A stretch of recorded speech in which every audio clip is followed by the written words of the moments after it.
On a parfois cette impression, n'est-ce pas, que malgré tous les progrès, quelque chose cloche, que cette société moderne, qui est censée nous rendre heureux, nous laisse au final avec un drôle de sentiment d'anxiété, d'insatisfaction.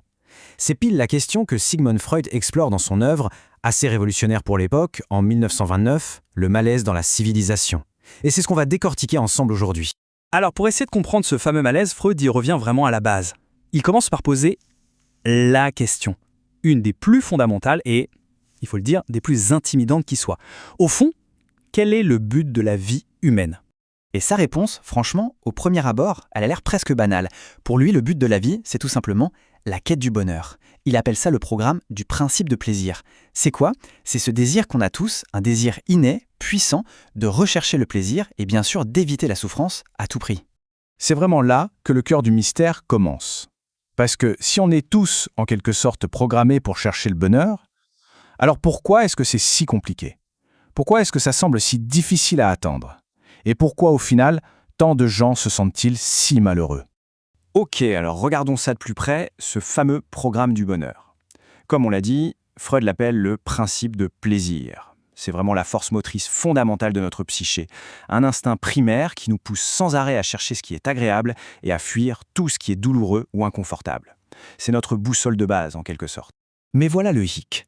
Le problème fondamental, selon Freud, c'est que l'univers lui-même, il n'est pas juste indifférent à notre petite quête personnelle de bonheur.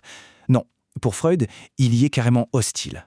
De la fragilité de notre propre corps jusqu'aux forces de la nature, tout, absolument tout, semble se liguer contre notre programme. Et cette hostilité de l'univers, attention, ce n'est pas juste une idée vague. Freud, il est très méthodique. Il va la décomposer en 3 sources de souffrance. 3 sources bien distinctes et surtout inévitables. Et c'est ça qui explique pourquoi le bonheur est une bataille si difficile à gagner. Alors quelles sont-elles ? D'abord, il y a notre propre corps, fragile, condamné à vieillir, à souffrir et finalement à disparaître. Ensuite, il y a le monde extérieur, la nature avec ses forces destructrices, ses catastrophes, des choses qui nous dépassent complètement. Et enfin, et ça c'est peut-être le plus douloureux, la source la plus amère, il y a nos relations avec les autres. C'est souvent de là que vient notre plus grande souffrance. Donc, face à ces 3 menaces constantes, qu'est-ce que l'humanité a bien pu inventer pour se défendre ? Quel est ce grand projet qu'on a mis en place ? Eh bien, la réponse, c'est la civilisation. Qu'est-ce qu'il entend par civilisation ? En fait, c'est la totalité de ce qu'on a créé. Nos lois, notre science, notre art, nos institutions, tout. C'est l'ensemble des outils qu'on a développés d'une part pour se protéger de la nature, et d'autre part, et ça c'est crucial, pour réguler nos relations les uns avec les autres. Et il faut dire que grâce à tout ça, on a accompli des choses assez extraordinaires. Freud utilise une métaphore vraiment frappante pour le décrire. Il dit que l'homme est devenu une sorte de dieu prothétique. Un dieu avec des prothèses, capable de surmonter pas mal de ses limitations naturelles. C'est là qu'on arrive au grand paradoxe qui est vraiment au cœur du livre. Si la civilisation, c'est notre bouclier, notre protection contre la souffrance, alors pourquoi est-ce qu'on se sent si souvent mal à l'aise, si insatisfait à l'intérieur même de cette civilisation ? La réponse de Freud, elle tient en un mot, un compromis. C'est un marché, en quelque sorte. D'un côté, la civilisation nous donne la sécurité, l'ordre, le savoir, la vie en communauté, c'est la promesse. Mais de l'autre côté de la balance, il y a le prix à payer. Et ce prix, il est élevé. C'est la répression de nos instincts. Ce prix à payer, ce sacrifice, il n'est pas anodin. Il concerne nos instincts les plus profonds, les plus puissants. Pour pouvoir vivre ensemble, en société, on n'a pas le choix. Il faut les réprimer. Alors, de quels instincts parle-t-on ? D'un côté, il y a ce que Freud nomme Eros, la pulsion de vie. C'est cette force qui nous pousse à nous lier, à aimer, à créer. C'est elle qui est à l'origine des familles, des communautés. C'est vraiment l'instinct qui cherche à unir, à combiner, à préserver la vie. Mais face à Eros, il y a une force opposée, tout aussi fondamentale, la pulsion agressive, que Freud va plus tard lier à la pulsion de mort. C'est un instinct tout aussi primaire, mais lui il pousse à détruire, à dominer, à nuire. C'est une hostilité fondamentale envers les autres. Et on arrive au point absolument central de l'argument de Freud. Pour que des millions de personnes puissent vivre ensemble, eh bien la civilisation nous impose de réprimer ces 2 pulsions super puissantes.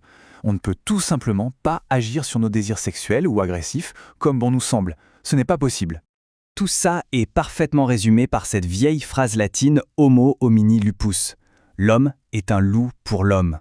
Pour Freud, c'était une conviction profonde. Notre voisin n'est pas seulement un aide potentiel, c'est aussi et toujours une tentation. La tentation de l'exploiter, de l'humilier, de le détruire, pour satisfaire notre propre agressivité. Du coup, on se retrouve avec ce conflit interne, cette lutte constante entre nos instincts primaires et les exigences de la société. Et cette lutte, selon Freud, elle ne se résout jamais vraiment. Elle crée un état de tension psychologique permanent. Et c'est ça, notre mécontentement. D'ailleurs, c'est intéressant de noter que le titre original en allemand, c'est Das Unbehagen in der Kultur. Et Unbehagen, ça se traduit très bien par malaise.